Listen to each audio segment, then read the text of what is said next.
Muy buenas tardes, bienvenidos. Comenzamos un nuevo cierre de edición con toda la información de los hechos más importantes que han ocurrido en la ciudad y en la región en las últimas horas. Otro día muy agradable de primavera con temperaturas más propias de verano. Ya vamos a conocer los datos del clima más cerca del final. Como cada jornada comenzamos hablando sobre coronavirus y estamos en contacto ya con el doctor Juan José Mendoza, vocero del Hospital Samco, doctor Juan Milich, para que nos informe las novedades que han surgido en las últimas horas. Doctor, muy buenas tardes. Buenas tardes. Bueno, en el día de ayer tuvimos 29 casos positivos, 347 casos activos, con un total de 1.073 pacientes en lo que va de la pandemia. Lamentablemente también tenemos que ver el departamento que ha crecido. En Empalme tuvimos 12 casos, en Santa Teresa 8 casos, en Alcorta 2 casos, en Vigán 1. También tenemos en las localidades vecinas como Alvear 15 pacientes, Arroyo Seco 10 pacientes, Figuera 13 pacientes, Pueblo Ester 2 pacientes y General Lago 1 paciente. Lo cual nos hace un total entre Villa, el departamento y la zona de 93 casos positivos. Si bien esto no es una cifra alarmante en general, pero sigue siendo un promedio de pacientes constante que se da, y esto significa una probabilidad de repercusión en el número de casos que probablemente puedan requerir internación. Y lo lamentable del día de ayer es que tenemos que lamentar 3 fallecimientos en el día de ayer, uno que se produjo en el hospital local y 2 que fueron en el sanatorio de nuestra ciudad. Eso es lo más lamentable y, como siempre, mandamos un saludo afectuoso a la familia con estas pérdidas que se han producido. Doctor, con relación a los últimos decesos, ¿se trata de personas mayores? ¿Qué edad tenían? Son 3 masculinos de edades cercanas a los 70 años, todos, con alguna comorbilidad alguno de ellos, y bueno, muy difícil de recuperar por el cuadro que hizo el coronavirus en su salud, y más las comorbilidades que tenían, hizo que fuera imposible revertir estos cuadros. Doctor, ¿cuál es la disponibilidad de camas hoy por hoy aquí en Villa Constitución, tanto en el efector público como en el privado? Seguimos teniendo disponibilidad de camas, siempre con un giro de cama que está rondando en un promedio entre los dos efectores, tanto el público como el privado, de una ocupación de 30 camas entre los dos, que están más o menos repartidas en forma pareja. Pero bueno, si los casos siguen aumentando, como lo habíamos dicho ayer, que en el término de 18 días tuvimos en Villa Constitución 574 casos, que era la mitad del total de casos que se habían producido en la pandemia, indudablemente vamos a empezar a tener algún problema si los números de casos no se logran disminuir significativamente en estos próximos 10 días. Claro. Doctor, le voy a hacer una pregunta que ya le hice hace un tiempo, pero bueno, vemos que esta cuarentena se prolonga porque la pandemia evidentemente todavía no se ha ido. ¿Cuál es la situación de los niños y de los adultos mayores? ¿Cuánto puede afectar este encierro? Porque no es lo mismo hace 2 meses que ahora, porque evidentemente el encierro los afecta y mucho. Los chiquitos no tienen posibilidad ni siquiera de ir a una plaza. ¿Qué se aconseja, doctor? ¿Qué se puede hacer para que psicológicamente el encierro no los afecte? Bueno, yo creo que ya a esta altura no, porque yo no veo que el encierro sea tan extremo, porque veo un sinnúmero de gente paseando en distintos lugares. Por ejemplo, este fin de semana largo había una gran cantidad de gente en las distintas plazas públicas que había, sobre todo el 14 de febrero y Colón, donde se vio gente en las 2 manos, en el predio de Sisa, en otros lugares hay muchas actividades. Los niños ya pueden salir en compañía de sus padres, aquí no hay restricciones. El único problema es realmente no contacto con amigos, no pueden hacer el acercamiento que tenían en otras épocas, e indudablemente nos afecta emocionalmente, pero eso es una tarea que los padres deben estar permanentemente en apoyo de los niños para sacarlo.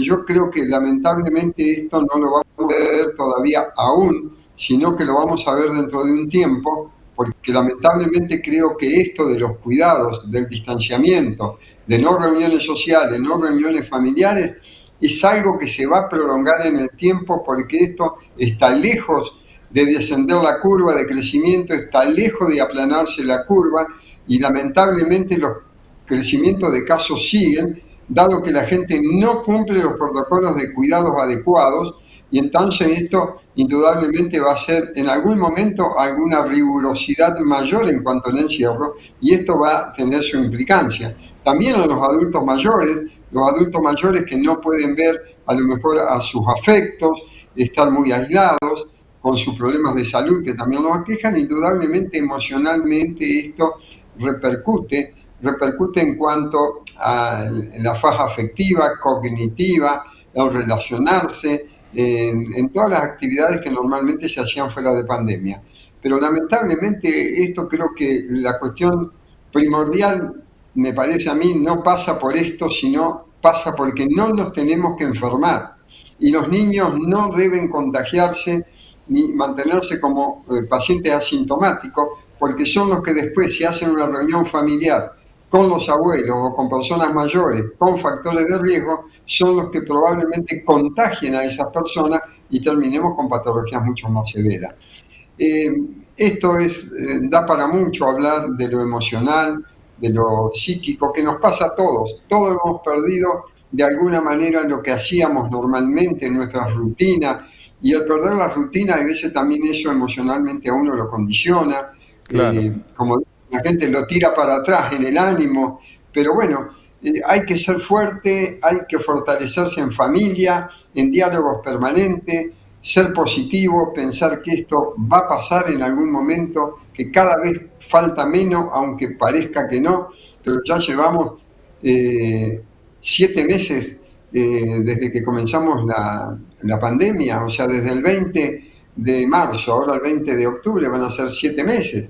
Y bueno, ya falta cada vez menos para que llegue la solución definitiva, que sería la vacuna, en teoría para fin de año o principio de año próximo para nuestro país.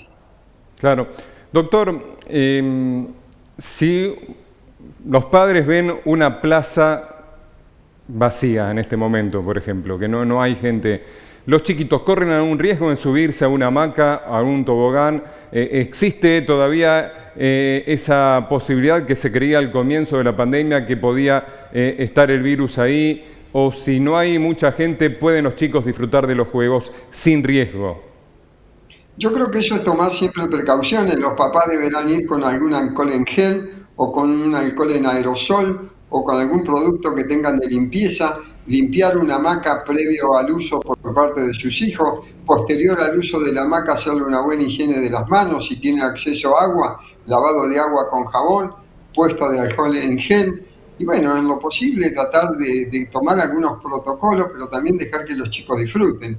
Esto Claro. de la presencia del virus en la superficie es algo muy discutido.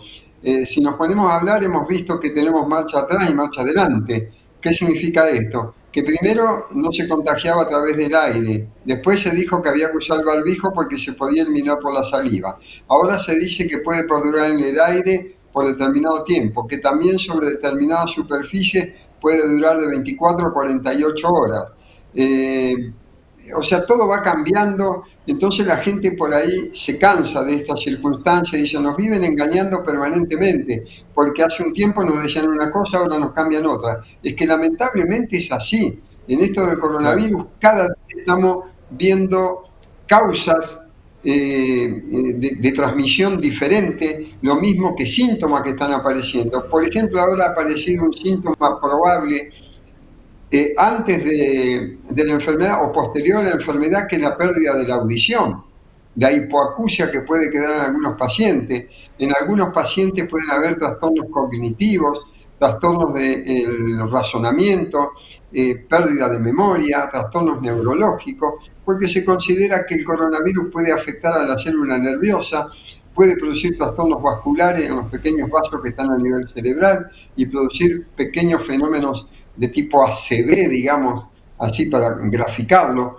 Entonces, hay muchas variables que todavía el coronavirus se están aprendiendo y yo digo que solamente vamos a saber la verdad en cuanto a forma de transmisión, forma de presentación de la enfermedad, curso de la enfermedad, tratamiento de la enfermedad y curación de la enfermedad o recuperación de la enfermedad cuando pase esta pandemia y hagamos el análisis de todos los trabajos que hay en el mundo de distintos tipos que se están haciendo para ver qué fue esto y cómo terminó.